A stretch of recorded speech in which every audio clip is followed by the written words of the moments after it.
तो पैरेलल मतलब समानांतर रिएक्शन। और ये बात की समानांतर का मतलब जैसे ये वाला लाइन जो है और ये वाला लाइन क्या है, समानांतर है, पैरेलल है। ये वाला लाइन और ये वाला लाइन जो है वो समानांतर है। तो अब रही बात की इस बात को केमिस्ट्री में कैसे पढ़ेंगे। केमिस्ट्री में भी समानांतर रिएक्शन होता है। तो उसमें क्या होगा कि रिएक्टेंट सेम रहेगा लेकिन प्रोडक्ट अलग अलग होगा। ध्यान से समझिएगा, रिएक्टेंट सेम और प्रोडक्ट अलग अलग। ये कैसे होगा? जैसे कार्बन प्लस ऑक्सीजन मिलकर के CO2 बनाता है और कार्बन प्लस ऑक्सीजन मिल करके CO भी बनाता है। यानी कार्बन और ऑक्सीजन रिएक्शन करता है तो कार्बन डाइऑक्साइड का भी निर्माण करता है और कार्बन मोनोऑक्साइड का भी निर्माण करता है। तो बताइए रिएक्टेंट दोनों में सेम है कि नहीं है? दोनों रिएक्शन में रिएक्टेंट कार्बन ऑक्सीजन है लेकिन प्रोडक्ट क्या हो गया, एक में कार्बन डाइऑक्साइड है और दूसरा में कार्बन मोनोऑक्साइड है। तो ऐसे रिएक्शन को क्या बोलेंगे हम लोग? समानांतर रिएक्शन, पैरेलल रिएक्शन बोलेंगे। ठीक ना? जैसे H2 प्लस O2 मिलकर के वाटर बनाता है H2O, और वही H2 प्लस O2 मिलकर के H2O2 भी बनाता है, हाइड्रोजन पेरोक्साइड भी बनाता है। तो ऐसे रिएक्शन क्या हो गया? पैरेलल रिएक्शन हो गया। बात समझ में आया? तो पैरेलल का मतलब होता है कि रिएक्टेंट सेम हो, प्रोडक्ट अलग अलग हो, वैसे रिएक्शन को पैरेलल रिएक्शन कहा जाता है। याद रहेगा?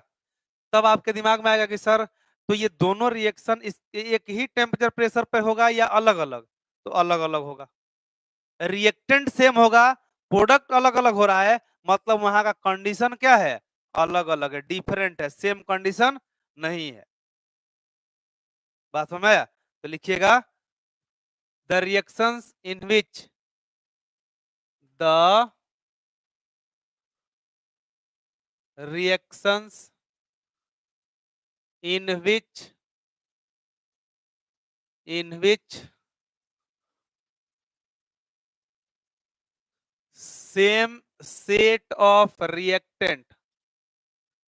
same set of reactant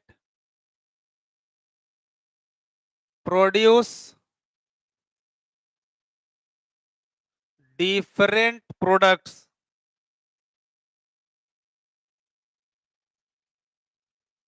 The reactions in which same set of reactant produce different products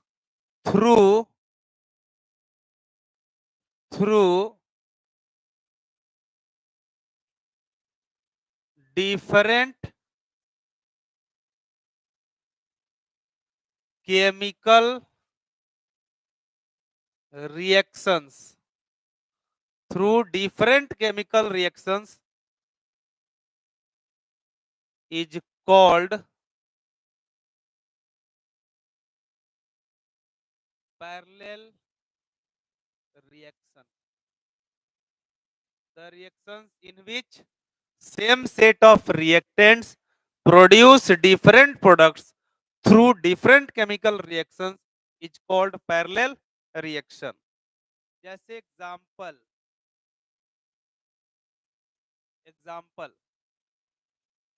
अगर हम लिखते हैं C+O2, ये बना रहा है CO2, फिर C+1/2O2 ये बना रहा है,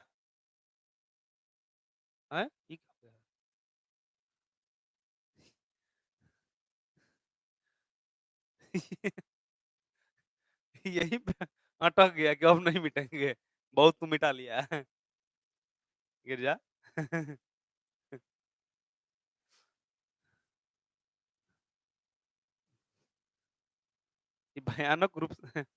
भयानक रूप से हैंग कर रहा है ये। तो C+1/2O2 ये क्या बना दिया जी? CO। मतलब कि ये दोनों क्या है? Parallel reaction. ये दोनों पैरेलल रिएक्शन है। और भी एग्जांपल लिख दिए, जैसा कि आप बोलेंगे H2+O2 मिलकर बनाया H2O2, और यही H2 और O2 मिलकर बनाया H2O, तो ये दोनों भी क्या हो गया, पैरेलल रिएक्शन। नोट करिए इसको, यानी रिएक्टेंट सेम अ प्रोडक्ट अलग अलग, ऐसा रिएक्शन क्या कहलाता है, पैरेलल रिएक्शन कहलाता है।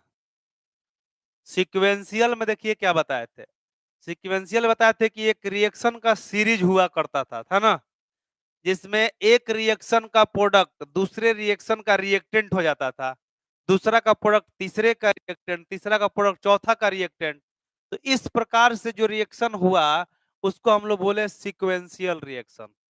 जबकि पैरेलल रिएक्शन में क्या हुआ कि रिएक्टेंट जो होगा सेम होगा, लेकिन प्रोडक्ट जो बनेगा वो अलग अलग बनेगा और अलग अलग रिएक्शन के थ्रू बन रहा है।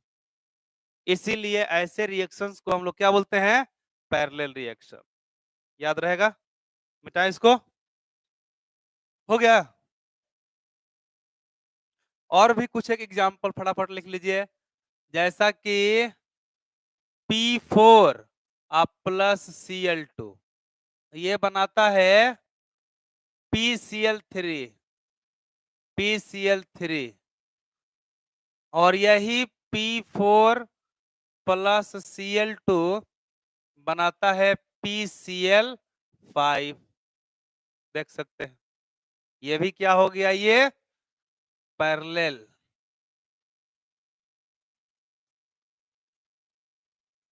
ये भी पैरेलल रिएक्शन।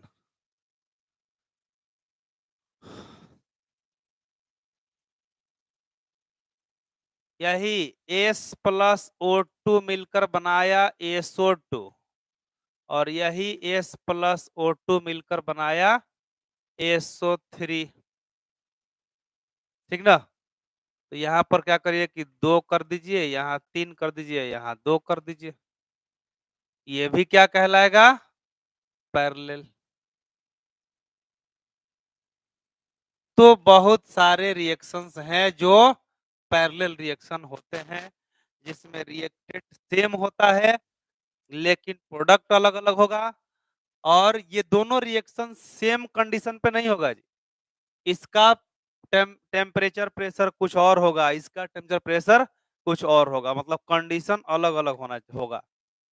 तो अलग अलग कंडीशन रहता है लेकिन रिएक्टेंट सेम होगा, प्रोडक्ट अलग अलग हो जाएगा, तो ऐसे रिएक्शन को क्या नाम दिया जाएगा, पैरेलल रिएक्शन। हो गया।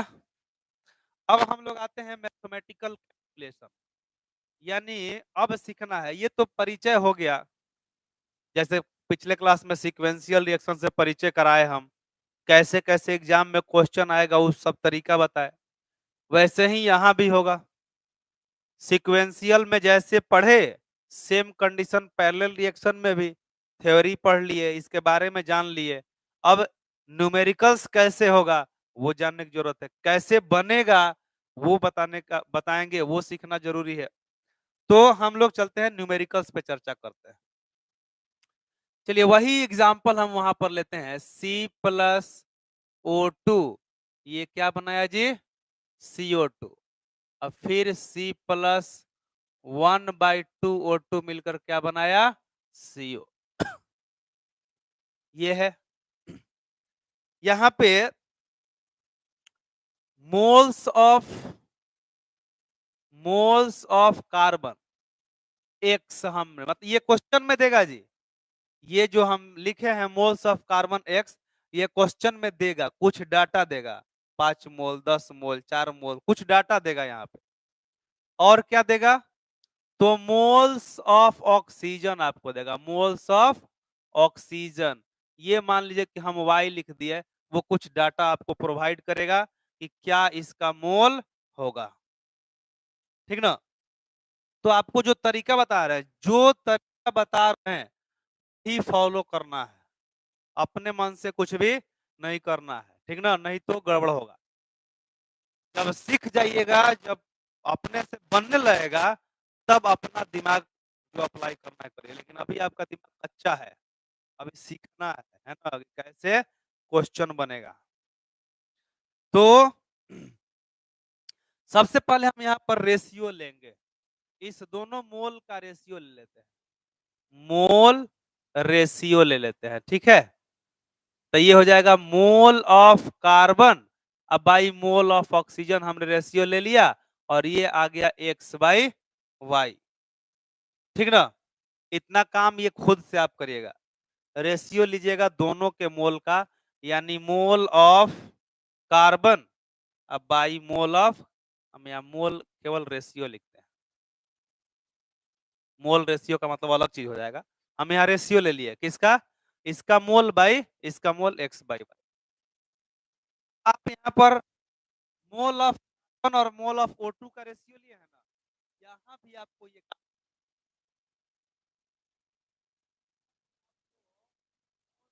कार्बन टू मोल ऑफ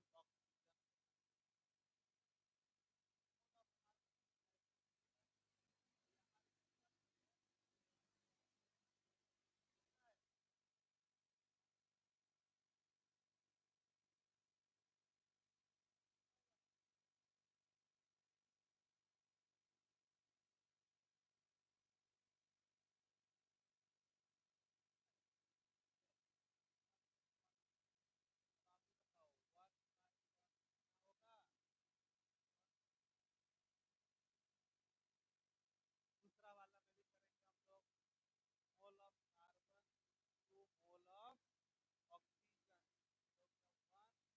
तो 1 और 1/2 करेंगे, क्या मिलेगा, मिलेगा ना। अब यहां से सिचुएशन आएगा, केस फर्स्ट, केस फर्स्ट,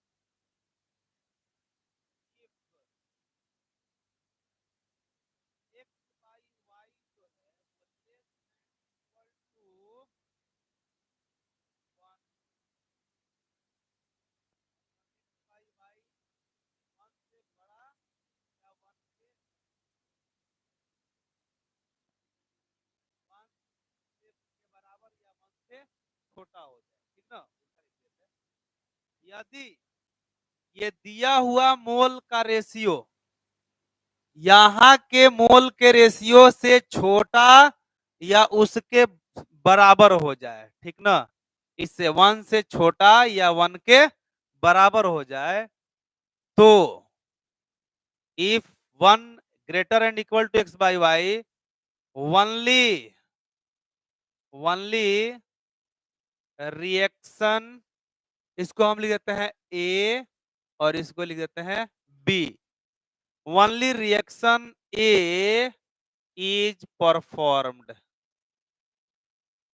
ये पहचानने का भी तरीका आपको हम बता दिए, यदि दिए हुए मोल का रेशियो, यदि दिया हुआ जो मोल है कार्बन और ऑक्सीजन का, इसका रेशियो 1 से छोटा या 1 के बराबर हो जाए, तो केवल ये वाला रिएक्शन होगा, ये वाला रिएक्शन नहीं होगा।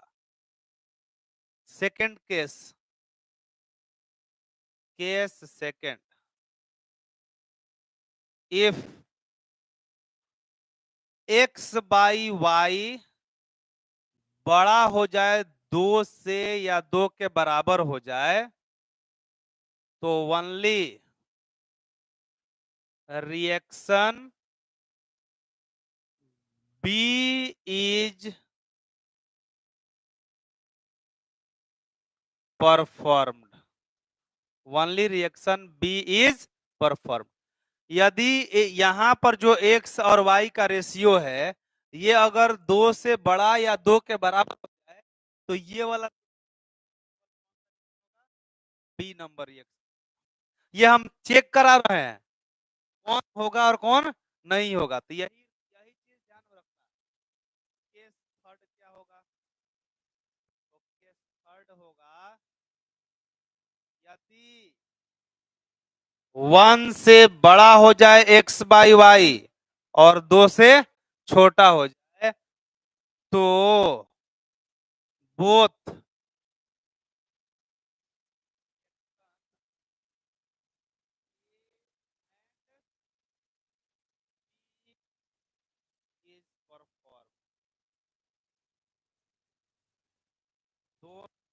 रिएक्शन यहाँ परफॉर्म होगा, दोनों ही रिएक्शन होगा। और ये तीनों सिचुएशन पे क्वेश्चन आपसे पूछा जा सकता है, पहले नोट करिए फिर क्वेश्चन पे बात करो।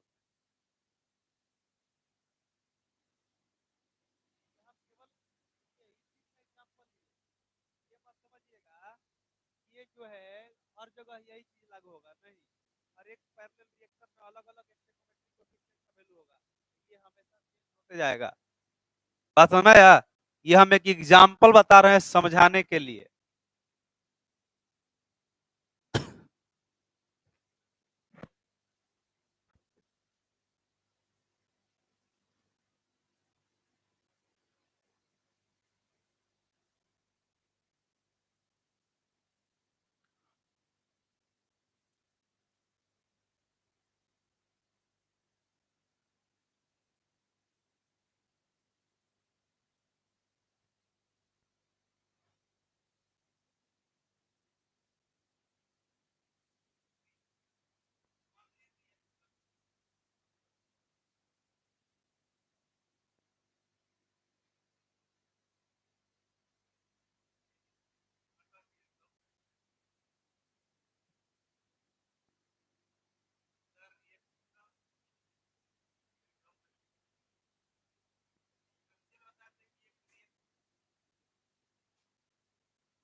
हो गया,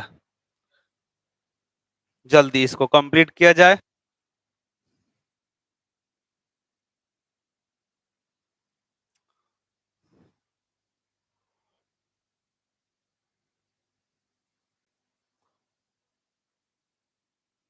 अब यहां पर देखिए, मान लीजिए कि आपको क्वेश्चन दिया गया, मोल्स ऑफ कार्बन दे दिया गया 4 और मोल्स ऑफ ऑक्सीजन दे दिया गया 5। तो यहाँ मोल रेशियो निकालिएगा तो 4/5 होगा, मतलब 0 पॉइंट कितना हो जाएगा, 8 हो जाएगा।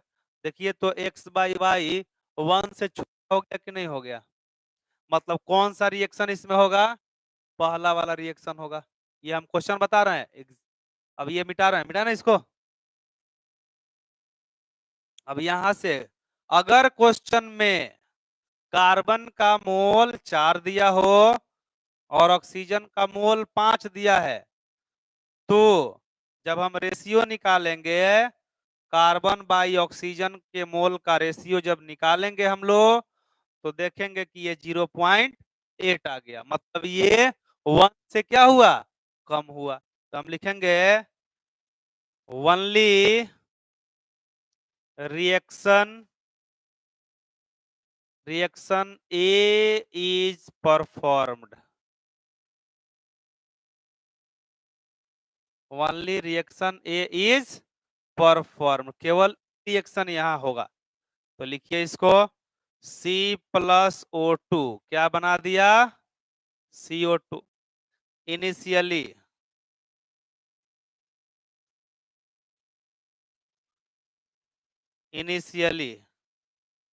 कार्बन हो गया 4 मोल और ऑक्सीजन हो गया 5 मोल, कार्बन 4 मोल और ऑक्सीजन 5 मोल।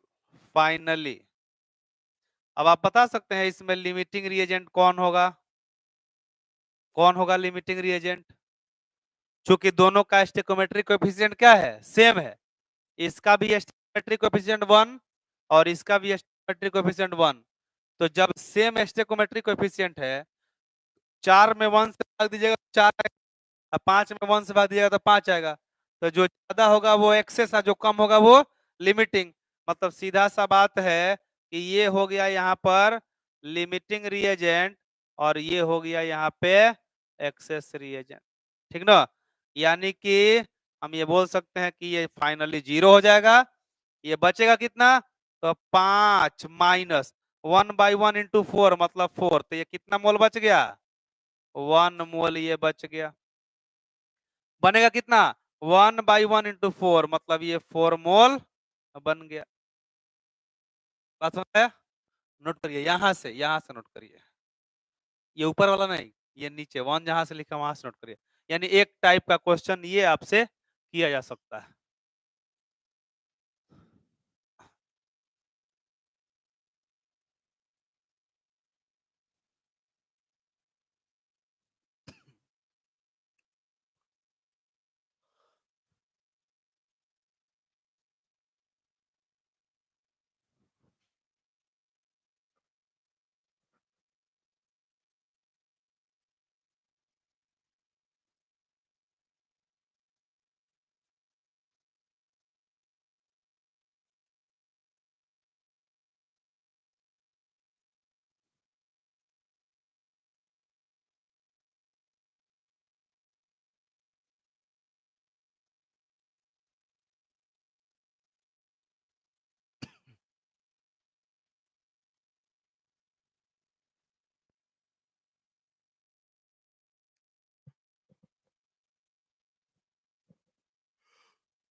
देखो ये सब चीज अगर क्लियर हो जाएगा ना, तो इतना चैप्टर्स आएगा आगे पढ़ने के लिए, इक्विलिब्रियम काइनेटिक, ये सारा चीज, केमिकल आयनिक थर्मोडायनेमिक्स, बहुत मजा आएगा पढ़ने में।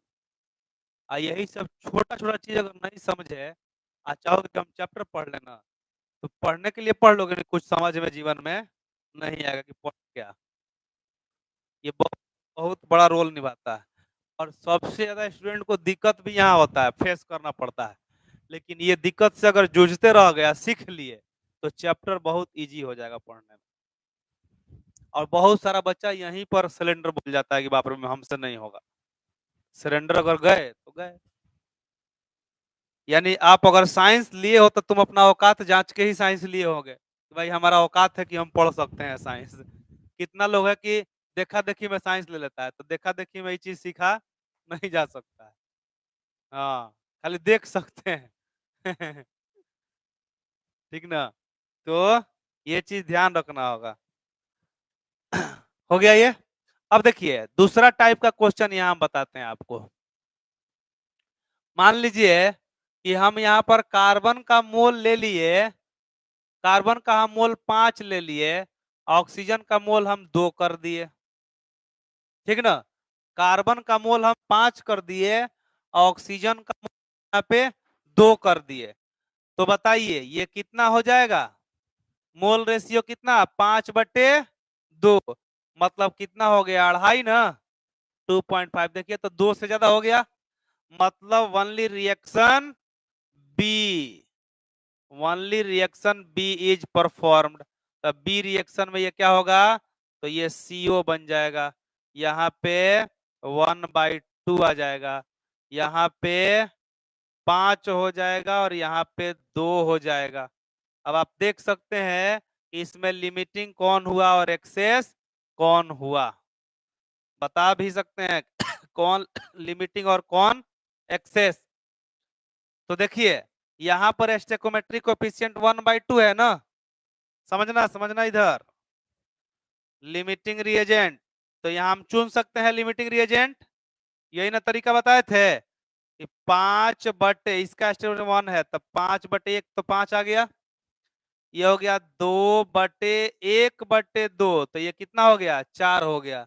मतलब ये हो गया लिमिटिंग रिएजेंट और ये हो गया एक्सेस रिएजेंट। फिर इसको हमने रफ कर दिया। अब फाइनली देखिए ये क्या हो जाएगा 0। ये बचेगा कितना, तो 5 माइनस 1/1/2 1/1/2 इंटू 2, तो ये 4, मतलब कितना मोल बच गया, आए 1 मोल बच जाएगा। आई 1 कितना गया, तो 1/1/2, तो 1/1/2 इंटू 2 मतलब कितना मोल, ये 4 मोल बन गया। एक तरीका आपका ये हो गया, नोट करिए जल्दी।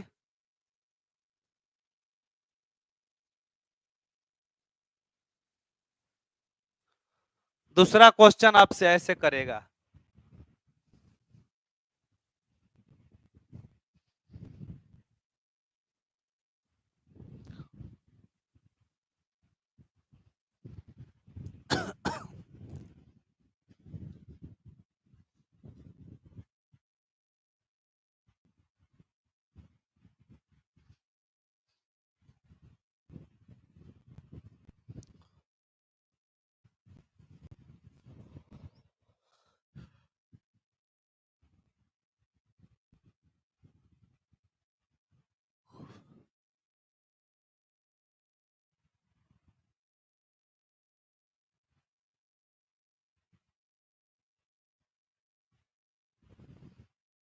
इस बात को ध्यान से यहाँ पर देखिएगा, ये क्या लिखा हुआ है, ये लिखा है 5 माइनस 1/1/2 इंटू 2 मतलब ये 1 मोल।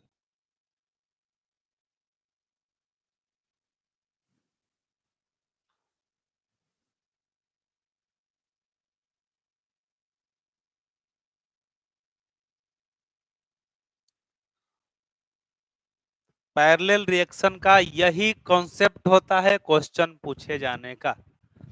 बहुत कम पूछा जाता है ये सब चीज पैरेलल वगैरह के बारे में, लेकिन पढ़ लेना जरूरी है। हो सकता है कि आगे पूछ दे आप ही लोगों के एग्जाम में, तो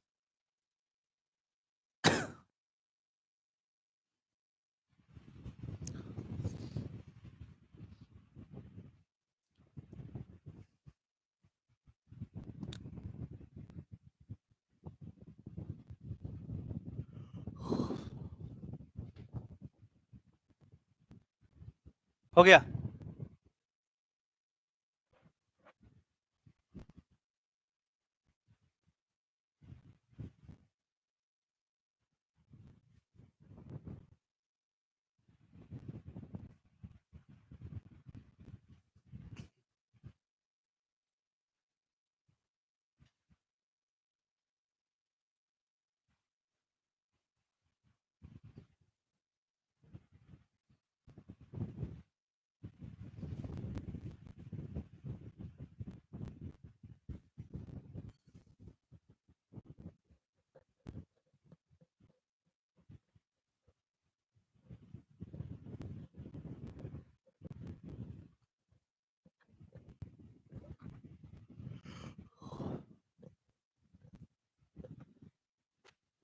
मिटाए, चलिए अब देखिए इधर तीसरा कंडीशन। तीसरा में क्या करेगा, जैसे दे दिया मोल्स ऑफ कार्बन 3 दे दिया और मोल्स ऑफ ऑक्सीजन दे दिया 2, समझिएगा। तो यहाँ पे रेशियो रेशियो जो आप लेंगे, यहाँ पे हम लिखते हैं रेशियो। तो इसका रेशियो हम लेते हैं मोल of carbon by mole of oxygen, मतलब 3/2, ये 1.5 है ना, मतलब बीच गया 1 2 से छोटा, मतलब both reactions A and B is performed। यहाँ पे दोनों रिएक्शन क्या होगा, both A and B is performed, तो हम फिर लिख दिया C+O2 क्या बना, CO2, और C+1/2O2 क्या बन गया, CO। समझिएगा इसको, ये हो गया मिक्सचर टाइप का। अब तो दोनों रिएक्शन होगा, और इसका मोल दे रखा है कितना, तो इसका मोल दे दिया है कार्बन कार्बन, इसका मोल दे दिया है, इसका मोल दे दिया है कितना, 3 मोल ना, ये 3 मोल है। आई देखिए ऑक्सीजन कितना मोल दे दिया है, तो ये 2 मोल दे दिया है, टोटल 2 मोल दिया है। तो मानेंगे यहाँ पर, समझिएगा, यहाँ पर मानिएगा कि ये एक्स मोल है, तो ये कितना हो जाएगा, ये भी एक्स मोल हो जाएगा, आई बनेगा कितना, तो एक्स मोल बनेगा। इसको हमने वाई मान लिया, ये हमने वाई मोल माना, इसको इसको हमने वाई मोल माना, तो ये वाई है, तो ये कितना हो जाएगा, y/2 हो जाएगा, और ये y हो जाएगा। अब जरा समझिएगा, दोनों का मोल, टोटल मोल दिया हुआ है, इसका 2 और इसका 3, और 2 रिएक्शन हो रहा है यहाँ पे, दोनों अलग अलग रिएक्शन है। तो हम मान लेंगे कि यहाँ पर कार्बन X है, और इस रिएक्शन में कार्बन Y मोल जा रहा है। यहाँ पे जो ऑक्सीजन है उसका X मोल जा रहा है, और यहाँ पर ऑक्सीजन का y/2 मोल जा रहा है। अब ये 2 से 2 इक्वेशन जनरेट होगा, देखिएगा, इसका X मोल आइए प्लस Y मोल कितना के बराबर हो जाएगा, 3 के बराबर हो जाएगा, X प्लस Y। यहाँ देखिए x प्लस y/2 कितना के बराबर हो गया, 2 के बराबर हो गया। देखिए 2 इक्वेशन और 2 अननोन, 8वां क्लास में पढ़े थे हम लोग, पढ़े थे ना कैसे सॉल्व होता है। तो इसको आपने ऐसे लिखा, यहाँ माइनस माइनस माइनस, ये तो हो गया कैंसिल, और y-y/2 क्या हो गया, y/2, और 3 में से 2 गया 1 हो गया, इसलिए y कितना हो गया, 2 हो गया। तो y जब 2 हो गया, इसका मतलब कि x प्लस वाई इक्वल टू 3, इसलिए x equal to 3 minus y, यानी 3 माइनस 2 कितना, 1 मोल हो गया। यानी इस ऊपर वाला रिएक्शन में कितना मोल जाएगा, 1 मोल कार्बन यूज हुआ, और दूसरा वाला में 2 मोल कार्बन यूज हुआ, दोनों मिलाकर कितना हो गया टोटल, 3 मोल। ठीक ना, इसमें जो ऑक्सीजन इन्वॉल्व हुआ ये 1 मोल हुआ, जबकि यहाँ पर कितना हुआ, 2/2। देखिए y2 है ना, 2/2, यहाँ भी कितना मोल यूज हुआ, 1 मोल ही यूज हुआ। तो 1 मोल 1 मोल, देखिए टोटल 2 मोल हो गया कि नहीं हो गया। और बना, तो यहाँ देखिए बना कार्बन डाइऑक्साइड कितना, तो कार्बन डाइऑक्साइड बना 1 मोल, और कार्बन मोनोऑक्साइड कितना बना, तो ये बना 2 मोल। बात समझ में आया, नोट करिए, ऐसे भी क्वेश्चन आपसे पूछा जाएगा एग्जाम में। यानी ये तरीका था सीक्वेंशियल रिएक्शन, पैरेलल रिएक्शन से क्वेश्चन पूछे जाने का।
हो गया।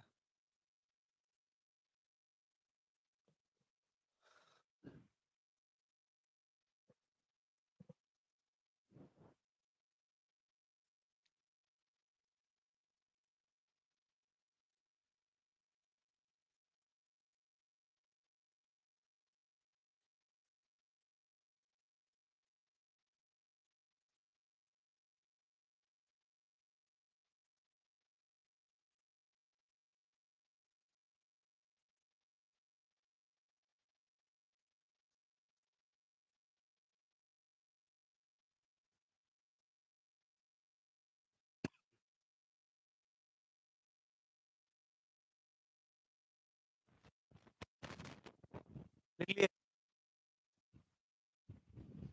बेटा ना, ये था तरीका। अब हम लोग लिखते हैं, हेडिंग लिखिएगा, प्रॉब्लम्स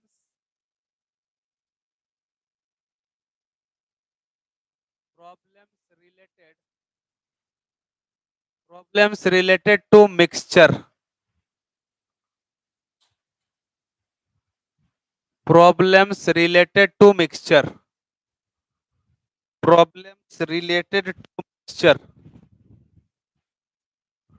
मिक्सचर मतलब समझते हैं आप लोग, दो या दो से अधिक कंपाउंड, अलग अलग केमिकल स्पीसीज को जब आप मिक्स करेंगे तो मिक्सचर का निर्माण होगा।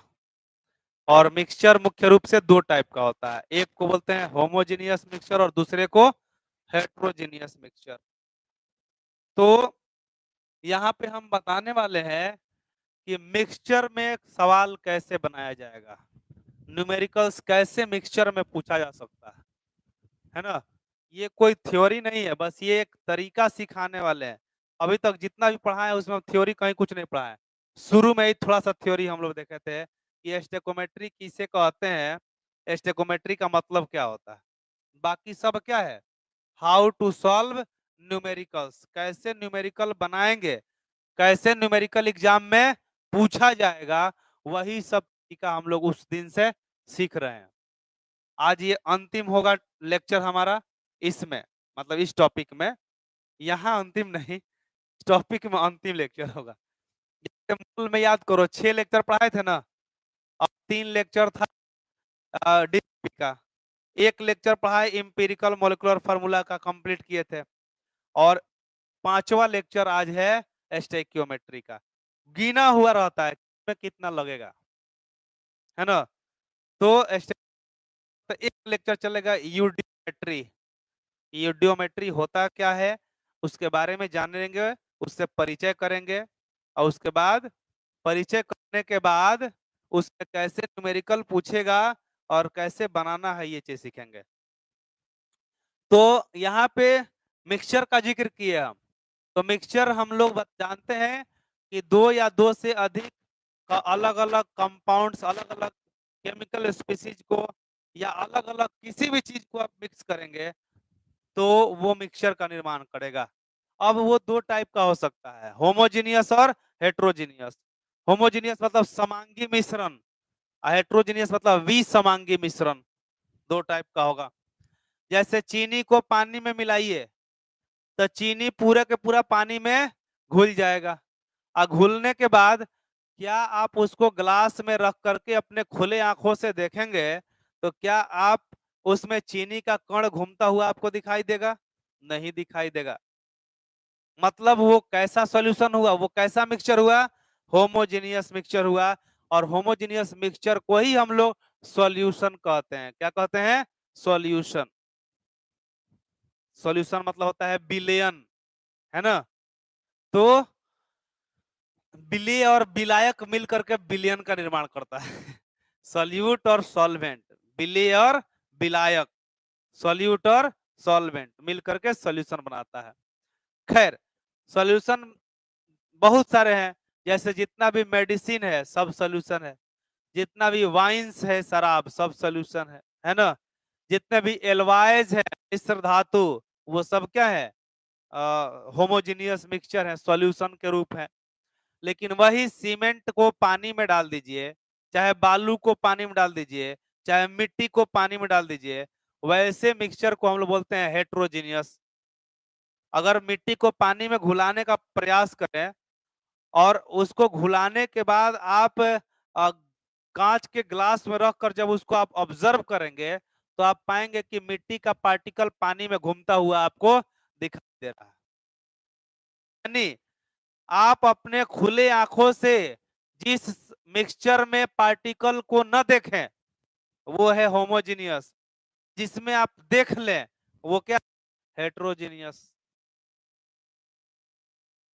एक होता है कोलोइडल सॉल्यूशन, जैसे तेल को पानी में डाल दीजिए, सरसों तेल पानी में डालिएगा, घुलेगा नहीं घुलेगा, वो कैसा सोल्यूशन बनाएगा, कोलोइडल सोल्यूशन। तो और भी बहुत सारा बात हम लोग वो सब सरफेस केमिस्ट्री में आता है 12th में, हाइड्रोफोबिक हाइड्रोफिलिक डिटर्जेंट के बारे में पढ़ना है कि साबुन कैसे गंदगी कचरा से या शरीर से बाहर निकलता है, ये सारा चीज का मैकेनिज्म आपको पढ़ना है ना। तो ये चीज है। खैर हम बात कर रहे हैं होमोजेनियस मिक्सचर का, सॉरी होमोजेनियस नहीं, हम बात कर रहे हैं मिक्सचर का, जिसमें क्वेश्चन आएगा तो कैसे बनाएंगे। देखो कैसे पूछा जा सकता है क्वेश्चन आपसे, आपको क्या करेगा, बोल दिया कि हमने एक सोल्यूशन दिया आपको, वो सोल्यूशन है NaCl प्लस KCl का मिक्सचर है, NaCl का सोल्यूशन एक में KCl का सोल्यूशन, दोनों को हमने मिला दिया तो वो क्या बन गया, मिक्सचर। क्या ये दोनों आपस में रिएक्शन करेगा, नहीं करेगा। क्यों नहीं करेगा, क्योंकि दोनों में Cl और Cl कॉमन है, इसीलिए यहाँ कोई रिएक्शन नहीं। ये मिक्सचर आपको जैसे दिए जाएगा वैसे के वैसे पड़ा रहेगा। उसके बाद क्वेश्चन में बोलेगा कि मैंने इस ये कि इसका W1 ग्राम वेट दिया हुआ है, कितना दिया है ये, W1 ग्राम, W1 ग्राम। अब बोलेगा कि W2 gram of AgNO3 is added. अब एगो लफड़ा कर दिया, ये मिक्सचर पहले से दिया है, अब बोला कि इसमें W2 ग्राम AgNO3 भी क्या कर दिया गया, डाल दिया गया, ऐड किया गया, तो ये AgNO3 जो होगा ना, ये दोनों के साथ रिएक्शन कर जाएगा। तो मैं सॉल्यूशन मिक्सचर आपको क्या मिला, NaCl और KCl का, जिसका वेट कितना दिया है, W1 ग्राम। ये क्वेश्चन सब देगा और बोलेगा कि इसमें W2 ग्राम AgNO3 हमने डाल दिया, तो जैसे आप AgNO3 डालेंगे तो ये NaCl के साथ भी रिएक्शन करेगा और KCl के साथ भी रिएक्शन करेगा। तो यहाँ ये रिएक्शन कर लिया मान लीजिए। अब देखिए रिएक्शन लिखने का तरीका होता है, इसमें हम जो तरीका बताएंगे ना वैसे ही रिएक्शन लिखना होगा, अपने मन से नहीं लिखना होगा। जैसे बहुत लोग इसको ऐसे लिख देगा रिएक्शन को कि NaCl, NaCl, इस रिएक्शन को बहुत लोग ऐसे लिख देगा NaCl plus KCl plus 2AgNO3, ये क्या बना दिया, ये बना दिया NaNO3 plus KNO3 plus 2AgCl, ये बना दिया। आपने क्या किया, इसको एक में ही रिएक्शन को लिख दिया ऐसे, और फिर आप क्वेश्चन बनाने जा रहे हैं, आपसे नहीं बनेगा। एक में रिएक्शन हरगिज नहीं लिखना है, रिएक्शन को सेपरेट करके लिखना है अलग अलग, यानी NaCl प्लस AgNO3, ये क्या बना दिया, तो ये बना दिया AgCl plus NaNO3 sodium nitrate. फिर अलग लिखिएगा KCl प्लस AgNO3, ये जुड़ा और क्या बनाया, AgCl प्लस KNO3, ठीक ना, ये अब बन गया यहाँ पे। अब मामला यहाँ पर करना क्या है, ध्यान दीजिएगा बनाना कैसे है। इसका वेट दे रखा है कितना, दोनों का वेट कितना दिया है, W1 ग्राम, और AgNO3 का वेट कितना दे रखा है, W2 ग्राम, W2 ग्राम। ये दिया W2 ग्राम और ये दिया W1 ग्राम। आप क्या करोगे कि यहाँ वेट दिया है लेकिन तुम मानोगे मोल, जैसे अभी इससे पहले माने थे कि ये कितना है, एक्स मोल है। इस मिक्सचर में NaCl एक्स मोल है और KCl कितना है, वाई मोल है। मास मत मानना, ये तुम मत समझना कि यहाँ W1 ग्राम है, वेट दिया है तो हम यहाँ पर एक्स ग्राम है, यहाँ वाई ग्राम मान ले, बिल्कुल नहीं, गलत हो जाएगा। क्या मानोगे तुम लोग, एक्स मोल और यहाँ वाई मोल। यानी इस मिक्सचर में माना कि NaCl एक्स मोल है और KCl वाई मोल है। अब ये एक्स मोल है तो ये भी कितना हो जाएगा, एक्स मोल हो जाएगा, चूंकि स्टोइकोमेट्रिक कोएफिशिएंट क्या है, सेम है। ये कितना हो जाएगा, वाई मोल, क्योंकि स्टोइकोमेट्रिक कोएफिशिएंट क्या है, सेम है। अब दो इक्वेशन यहां से हम जनरेट करेंगे फटाफट। NaCl का मोलिकुलर मास कितना होगा, 58.5। सोडियम का 23 और क्लोरीन का 35.5। तो 23 में 35.5 जोड़ी कितना आएगा, 58.5, 58.5। हमने इसमें 58.5 से गुना कर दिया। तुम कहोगे क्यों गुना किए, मोल पढ़े हो, मोल बहुत अच्छे से पढ़ाए हैं। तो ये मोल इंटू मोलिकुलर मास करिएगा तो वेट निकल के आएगा, यही पता है। मोल में मोलिकुलर मास से जब गुना किया जाएगा तो क्या निकलेगा, वेट निकलेगा। यहां पर वेट आ गया किसका, NaCl का। किसका वेट आया, NaCl का वेट आ गया। यहाँ पे NaCl का वेट आ गया। अब हम क्या निकाल दें, तो KCl का। KCl कितना है, 39, और ये क्लोरीन 35.5। तो ये कितना आ जाएगा, 9 5 14 के 4, 3 3 6 1 7, 74.5। मतलब ये हो जाएगा y इंटू 74.5 बराबर, ये कितना के बराबर है, W1 के बराबर है। ये हो गया इक्वेशन नंबर 1। अब आते हैं इक्वेशन 2। सिल्वर का एटॉमिक मास कितना होता है, 108। कितना, 108। और नाइट्रोजन का 14, और सुर्तियां 48 हो गया ऑक्सीजन। 8 8 16 4 20 के सुना 2, 4 2 6 1 7, ये 170। यानी ये हो जाएगा, देखो वाई, सॉरी, एक्स, क्या हो जाएगा, x into 170, x into 170 plus y into 170, अब बाई बराबर कितना, W2, इक्वेशन 2। अब बताओ, दो इक्वेशन और दो अननोन, सॉल्व करोगे तो एक्स वाई मिल जाएगा। यानी इस क्वेश्चन से तुम एक्स, अगर ये हमको W1 और W2 डाटा दे दे तो हम यहाँ से एक्स निकाल सकते हैं और क्या निकाल सकते हैं, वाई। एक्स और वाई क्या है, मोल है। यानी आप एक्स वाई मोलिकुलर मास गुना करके मास निकालेंगे, और मास निकल जाए तो परसेंटेज निकाल सकते हैं, कुछ भी निकाल सकते हैं यहाँ से। ठीक है, तो ये एक थ्योरेटिकल अप्रोच हम दिए, और न्यूमेरिकल अप्रोच देते हैं तो फिर और ज्यादा समझ में आएगा। पहले इसको नोट करो, सोच समझ के अच्छे से।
हो गया?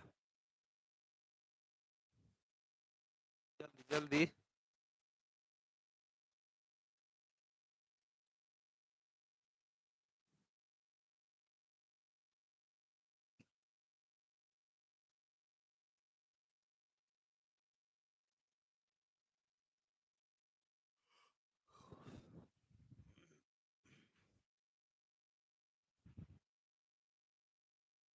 बेटा है, बेटा रहे हैं। चलो लिखो क्वेश्चन। देखिए एक क्वेश्चन है, बहुत सिंपल क्वेश्चन लिख रहे हैं। एक ए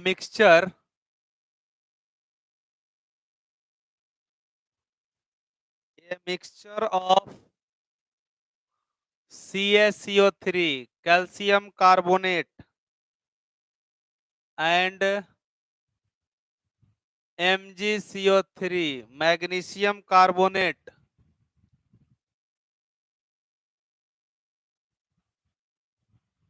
weighing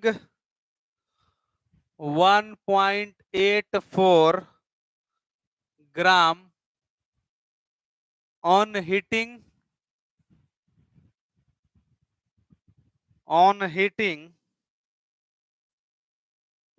left a residue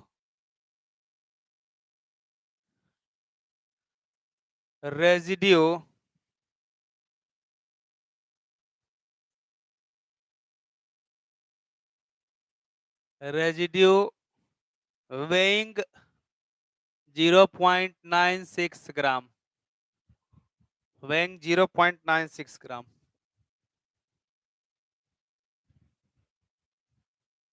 Calculate the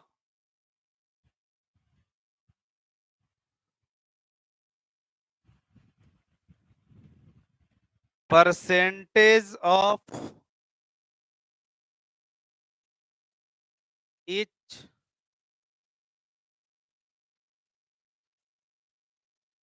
component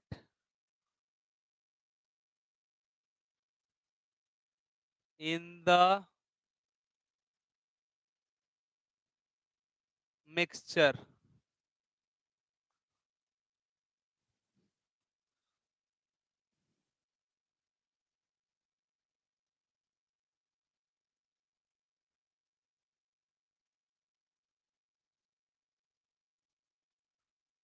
देखिए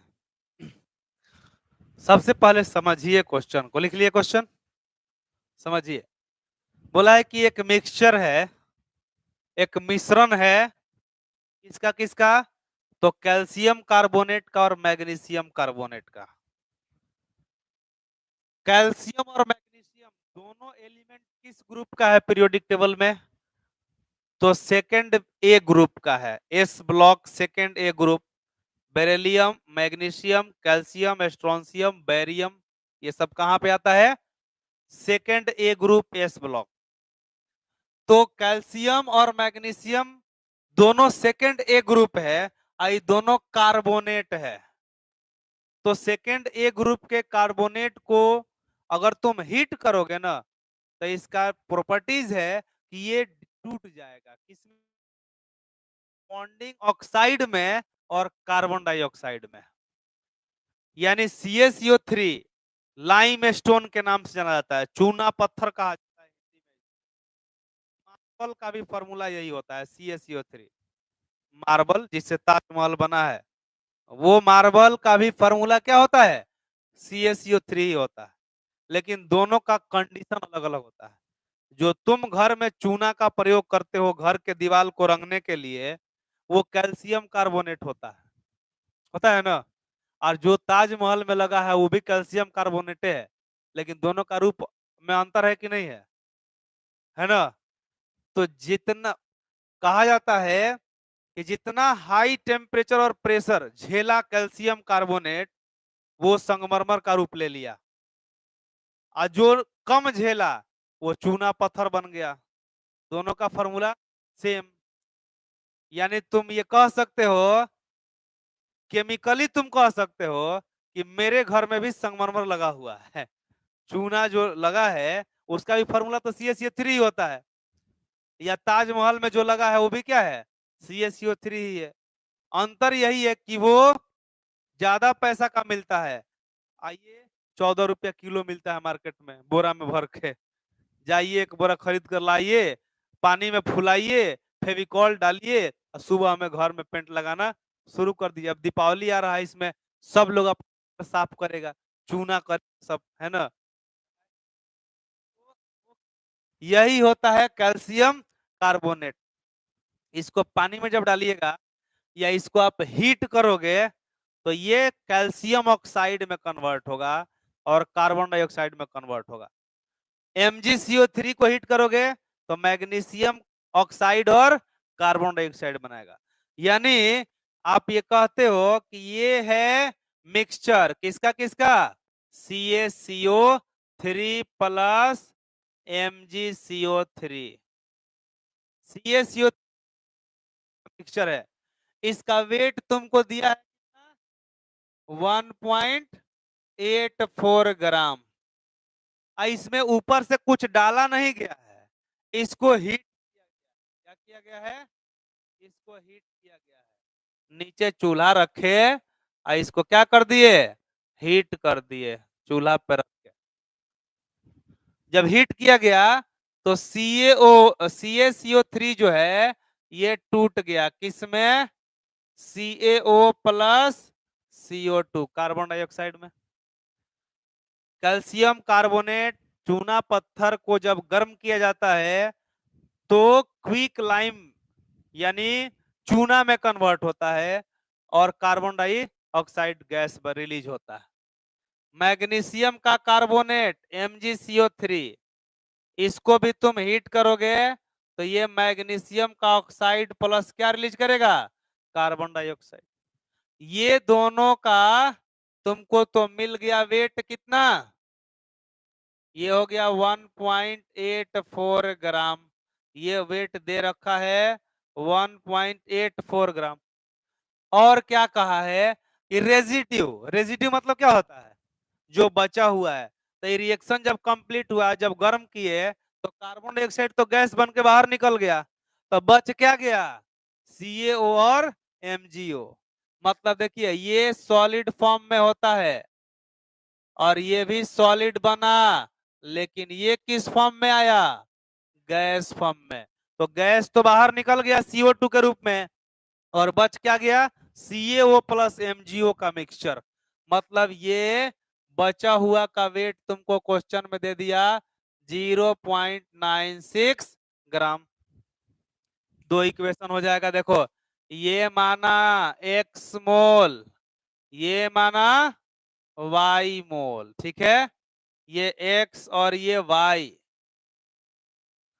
और तो ये कितना हो गया, ये भी x मोल ना, और ये भी कितना, चूंकि स्टोइकोमेट्रिक कोएफिशिएंट सेम है। तो कैल्शियम कार्बोनेट का मोलिकुलर मास निकालो, कितना होगा, 100 हो जाएगा।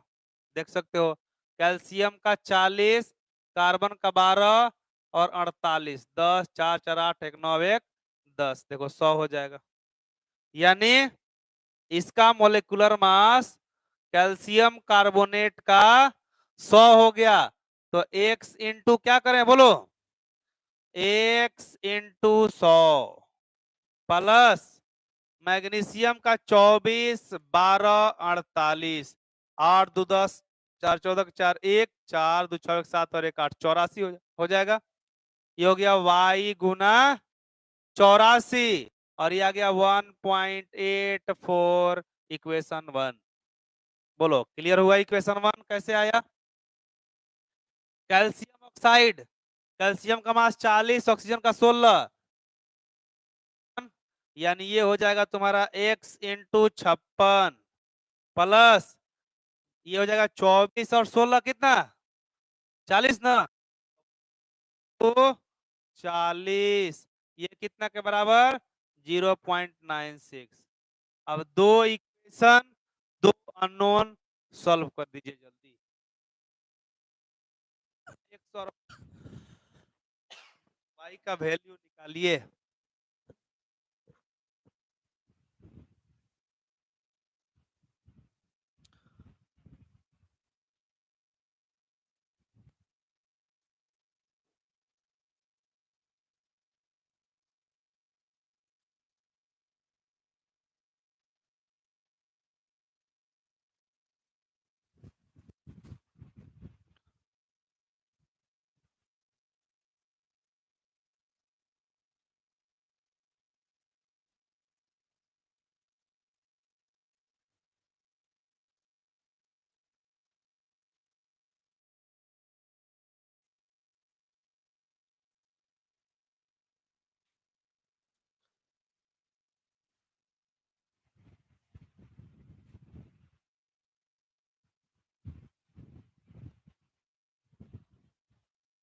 तो जल्दी जल्दी उतारिए फटाफट।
सॉल्व कैसे करेंगे?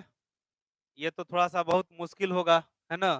तो कुछ नहीं, सीधा काम करेंगे हम लोग। यहाँ से हम x निकाल लेते हैं नीचे वाला इक्वेशन से। तो x इज इक्वल टू कितना हो जाएगा? 0.96 माइनस 40y, अब बाई 56 हो जाएगा। इस x को आप ऊपर वाले इक्वेशन में रख दीजिए। ऊपर ये मिटाएं, बोलिए।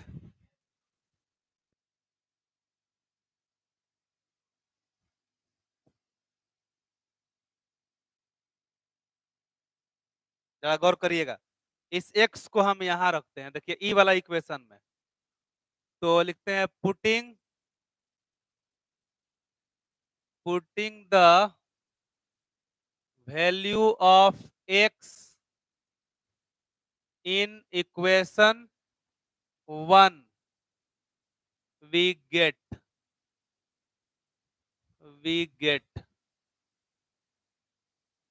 तो ये हो जाएगा 0.96 माइनस 40y बाई 56, ये हो जाएगा आपका into 100 plus 84y is equal to 1.84।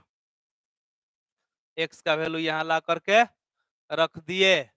100 से गुना 96 minus 4000y by 56 plus 84y 1.84। अब कैलकुलेशन करना है हम लोगों को केवल। ये हो जाएगा आपका 96 माइनस 4000y अब प्लस 84 गुना 56, ये हो जाएगा 4704y। इसको यहाँ भी गुना करेंगे, 56 में गुना किए 1.84 से, तो यह आ जाएगा 103.04। अब क्या करते हैं, तो 4000 और 4700, ये हो जाएगा 704y। आई देखिए 103 दशमलव इतना में से घटा दीजिए 96, तो ये आ गया 7.04। देख लीजिए, इसलिए ये मिटा दें इसको।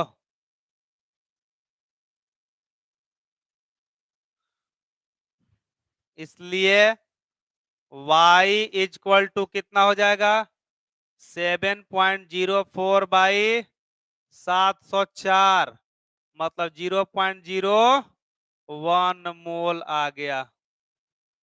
तो जब y निकल गया देखो तो यहां से x निकल जाएगा, निकलेगा, डाल दीजिए फटाफट यहाँ से x को, ये हो जाएगा x का वैल्यू यहां से निकाल दिए 0.96 माइनस 40 इंटू 0.01 बाई 56।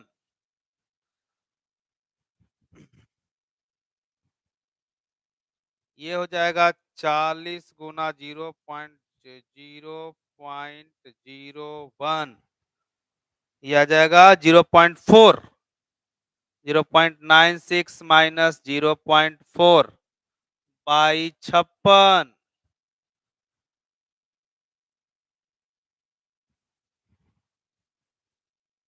यह गया 0.56 बाई 56। ये भी देखो कितना आ गया 0.01, दोनों 0.01 मोल आया। देख लीजिए दोनों ही 0.01 मोल आ गया, देख लीजिए। अब यहां से हमने क्या किया कि मास निकालने का काम किया, तो मास निकालते हैं। मास ऑफ किसका, mass of CaCO3, mass of CaCO3, तो इसका 0.01 गुना 100 कितना हो जाएगा 1 ग्राम ना। फिर लिखिए मास ऑफ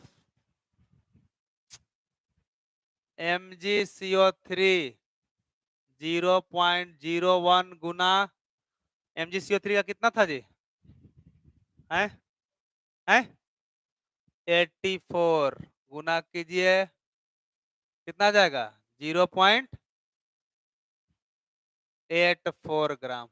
अब यहां से परसेंटेज निकालना है, percentage by mass of CaCO3, तो 1 बाई टोटल मास ये लोग का कितना था, तो 1.84 इंटू 100,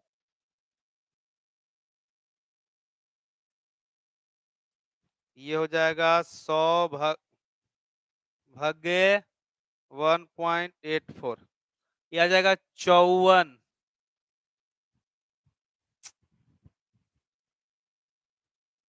54.35%।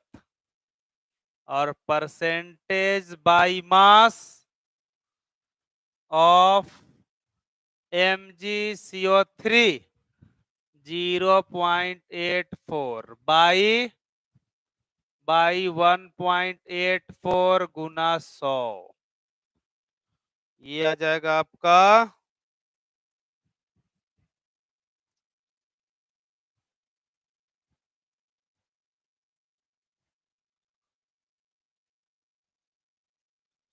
45.65, 45.65%। देखिए ये पूरा कैलकुलेशन रहा इस क्वेश्चन का। सबसे पहले हमने y निकाला, यहाँ पे y निकला, यहाँ पर x निकला, दोनों सेम वैल्यू आया, मास दोनों का अलग अलग हो गया, परसेंटेज दोनों का अलग अलग हो गया। यानी पिक्चर में कितना और कितना परसेंट हम दोनों यहाँ पर निकाल कर बता दिया मास मेथड में। नोट करिए फटाफट। बड़ा से बड़ा न्यूमेरिकल्स को सॉल्व किया जा सकता है ये सब चीज जानने के बाद।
हो गया?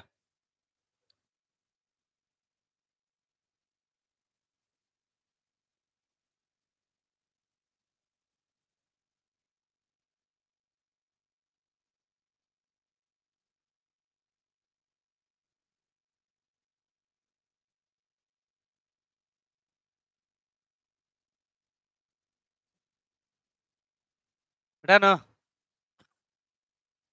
चलिए नेक्स्ट क्वेश्चन लिखिए।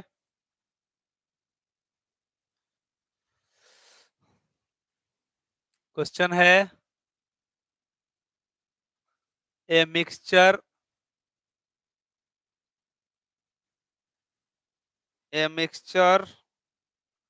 Of NaCl and Na2CO3 is given on heating 10 gram of 10 gram of the mixture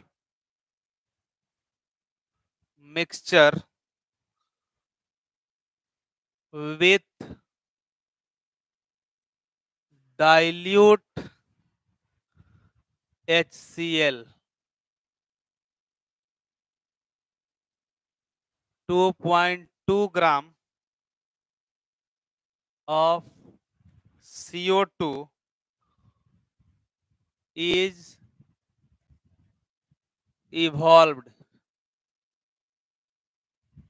at normal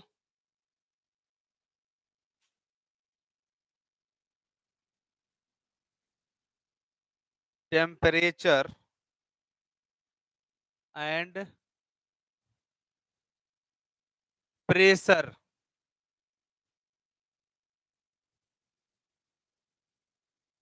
Calculate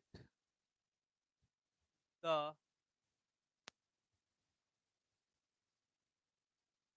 percentage of each component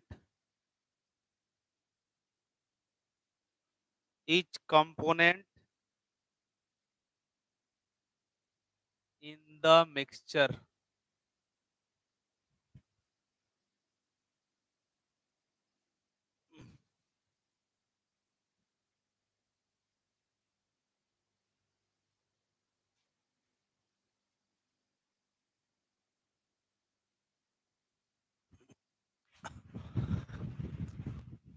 इस क्वेश्चन में बोला गया है कि दो कंपोनेंट का मिक्सचर है।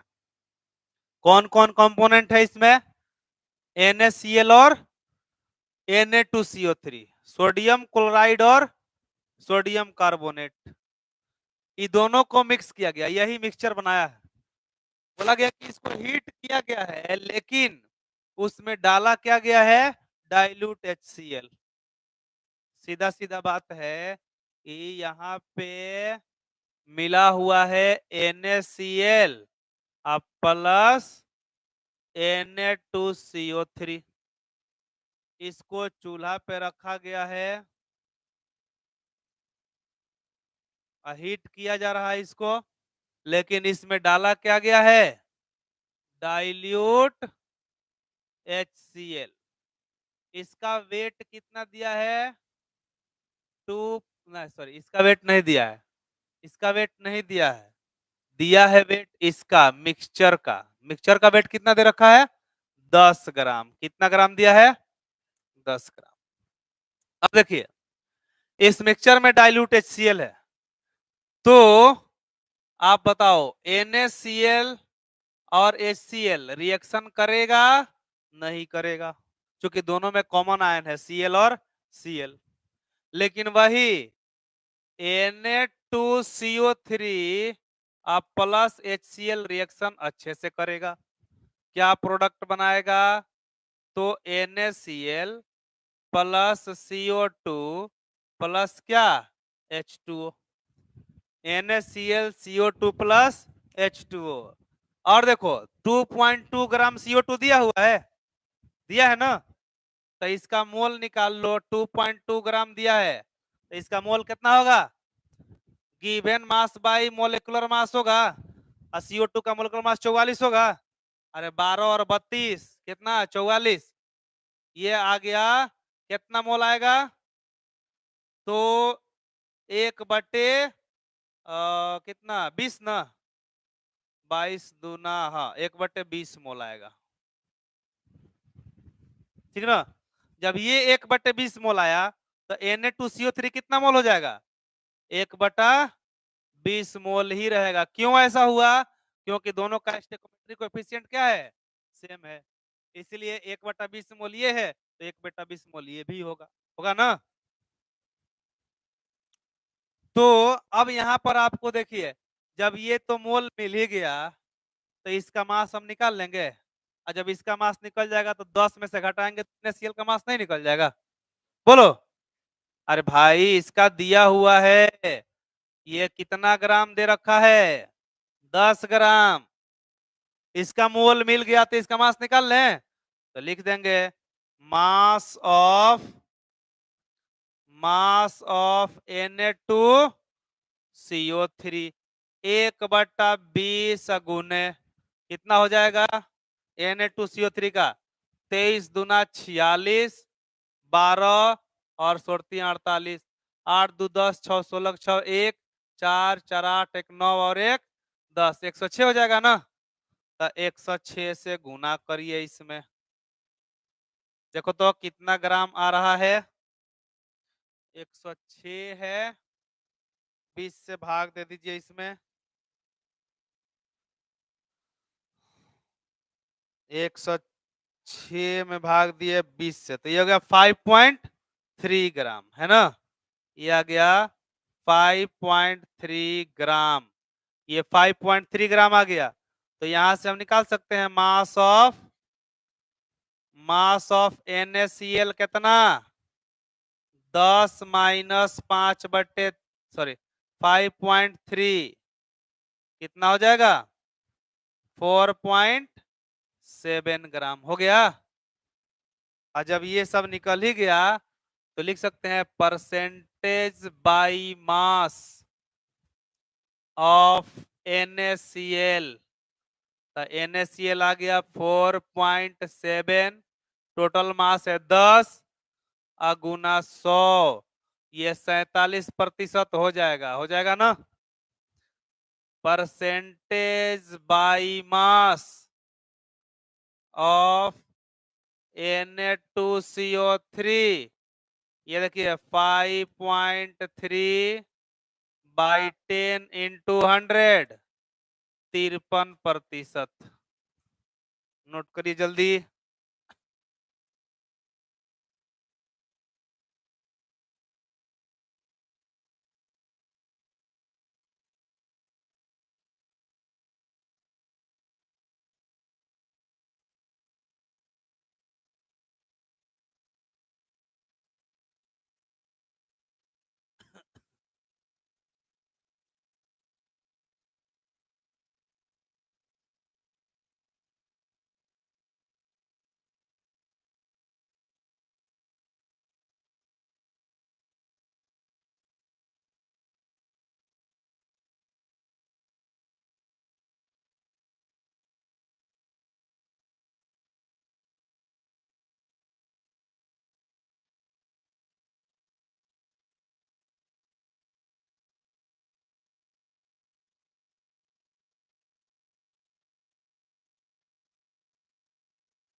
हो गया है।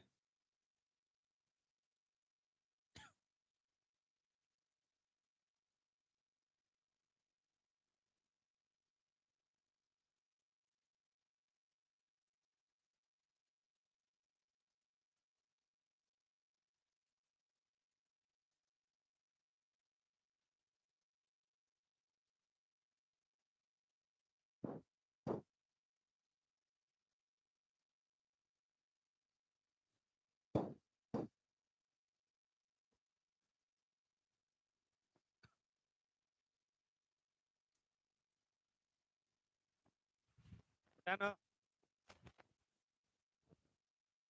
लिखिए, लिखिएगा 2.5 ग्राम of a mixture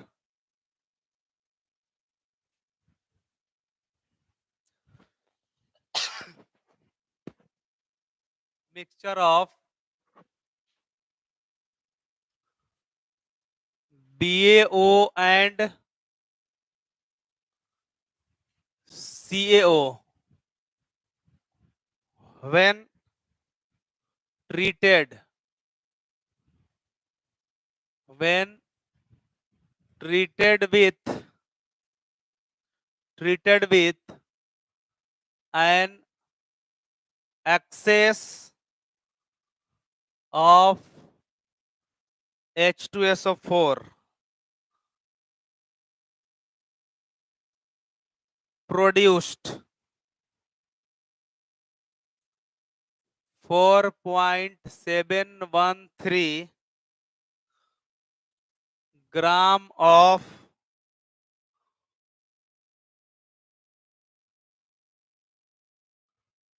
mixed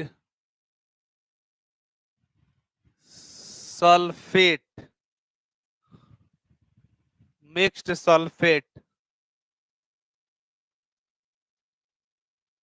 find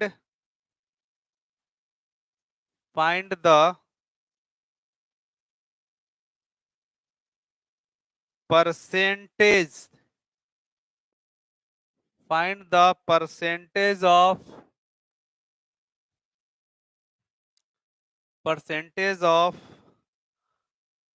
BaO present in the mixture.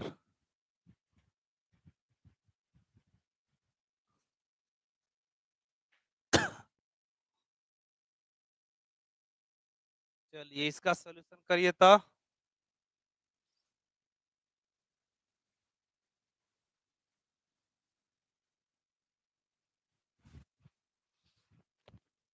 इसमें क्या बोला गया है,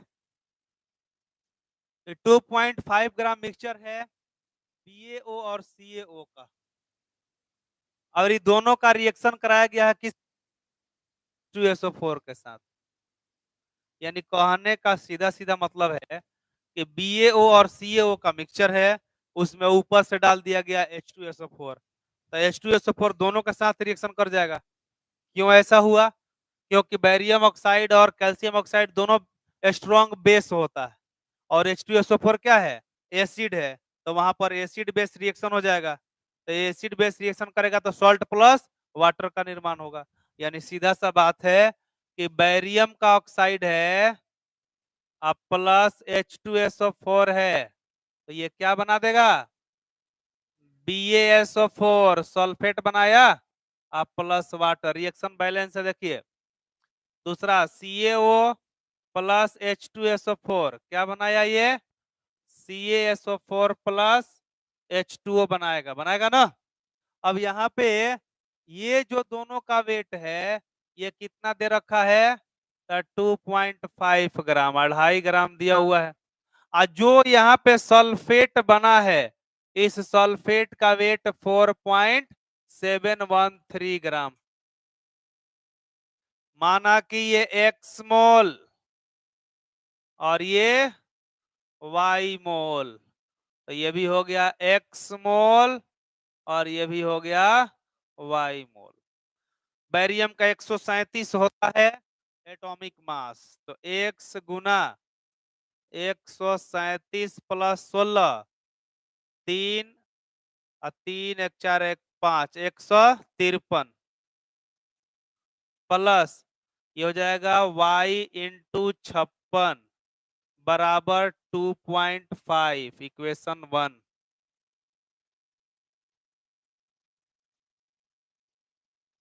दूसरा हो जाएगा बेरियम का 137, सल्फर 32 और चौका 64,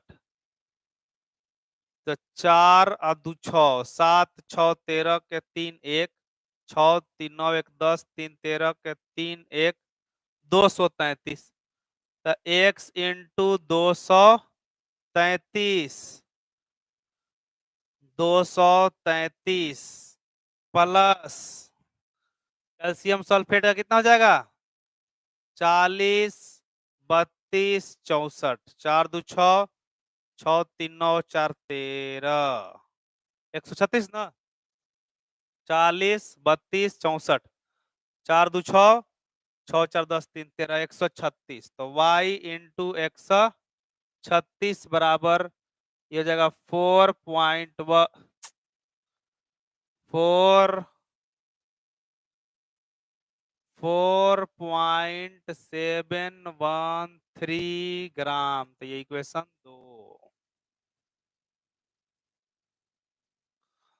2 इक्वेशन 2 अननोन। फटाफट यहां से माना कि हमने x निकाल लिया, ये हो जाएगा x equal to 4.713 minus 136y by 233 by 233, ये आ गया। इसको पुट कर दिया हमने पहला इक्वेशन में, 4.713 minus 136y by 233 into 153 plus 56y equal to 2.5।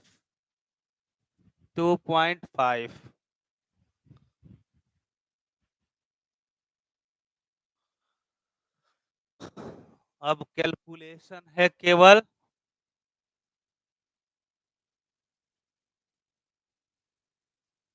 ये हो गया 4.713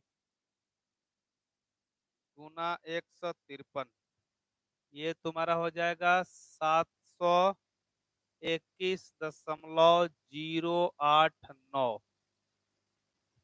माइनस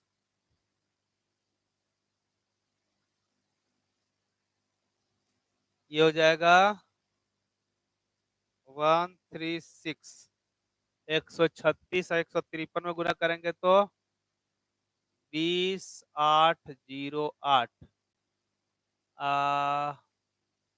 बाई 233 प्लस 56y 2.5,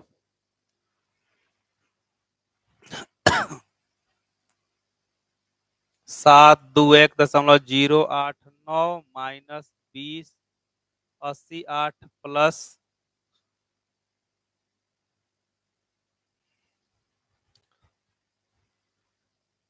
233 गुना 56, 13048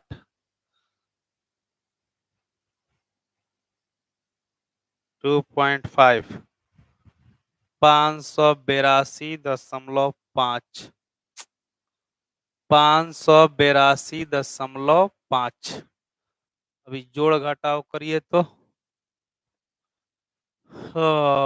इसमें y भी न है, यहाँ y है, यहाँ भी y है, तो ये आपका हो जाएगा, सबको उधर ले जाते हैं, तो ये 2088 माइनस 13,048 ये हो जाएगा 7760 y बराबर ये हो जाएगा 721.089 माइनस 582.5 ये हो जाएगा 138.589 इसलिए y इक्वल टू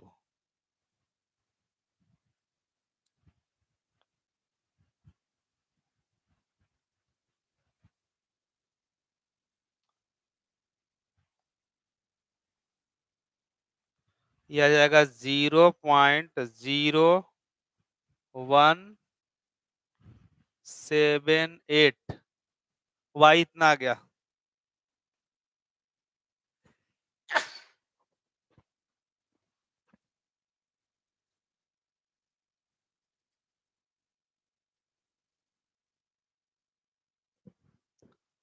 y निकल गया तो अब x निकाल लीजिए ये वाला मिटाएं ये वाला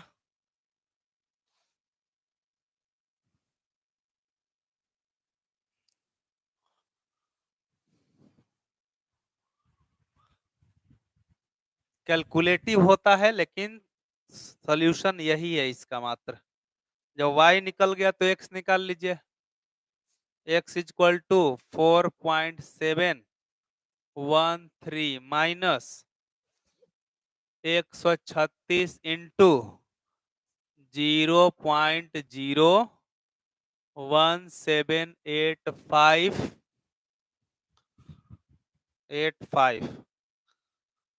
बाई 233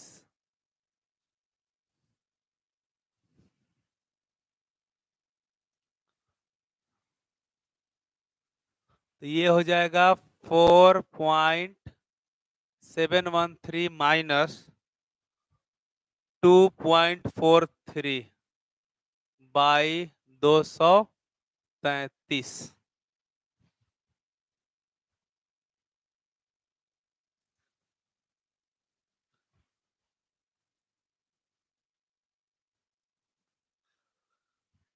2.283 बाई 233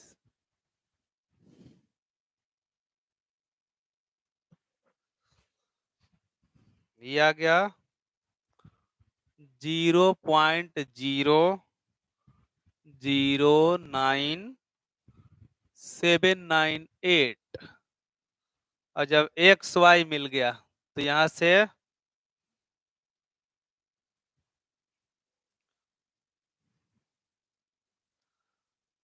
तो वेट ऑफ BAO निकालिए वेट ऑफ BAO तो BAO को हम क्या लिए थे एक्स माने थे ना तो ये आ जाएगा 0.0099798 इंटू मोल लिख दिए इसका BAO का मास कितना था 153 ना 153 तो इसमें आप गुना कर दीजिए अब 153 से यह आ जाएगा 1.5 ग्राम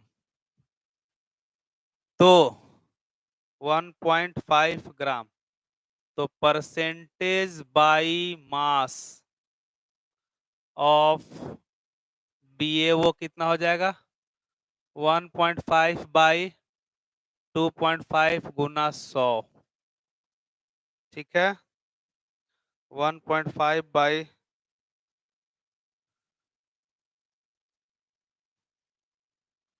भाग दिए 2.5 से तो ये 60% हो जाएगा जी कितना परसेंट आया 60% एग्जैक्ट आ गया तो जब ये 60% है तो percentage by mass of CaO कितना हो जाएगा 40% हो जाएगा